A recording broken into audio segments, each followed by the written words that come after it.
So as a network, we have this value of making disciples. What is a disciple? A disciple is someone who is simply a follower of Jesus. That's the kind of disciple we want to make, people who actually live out the life of Jesus.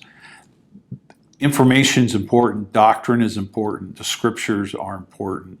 The question is, what are we doing with those scriptures? How are we helping people take those truths and live them out in their lives? Well, again, this is where the gospel is at play, because I could not save myself. I can't transform myself. It is a work of God. There's this interesting story that Paul brings out in 2 Corinthians 3, where he talks about Moses, and every time Moses would come out from meeting with God, his face would shine. And then he would put a veil over his face, not to keep people from seeing the shine in his face, but to keep people from seeing that the shine would go away. And so every time he would go before the Lord, he would take the veil off. He'd come out of the tabernacle. There was a shining in his face. He was obviously affected by being in the presence of God.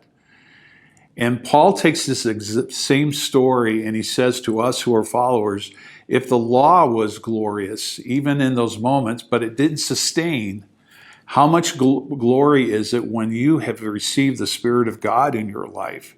And as we behold, as in a glass, in a mirror, the glory of the Lord, as we're focused on Him, we are being changed from glory to glory by the Spirit of God. I don't change myself. I don't transform myself.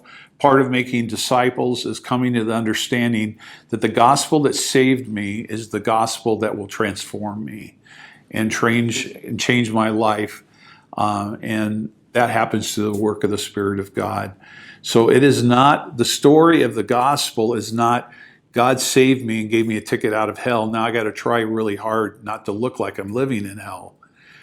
I need to, at the same token, as a follower of Jesus, be focused on Him and realize I need His power, His grace, His strength to transform and change my life into His image. He's the one that changes me. He's the one that transforms me. And that's all the work of the gospel of Christ.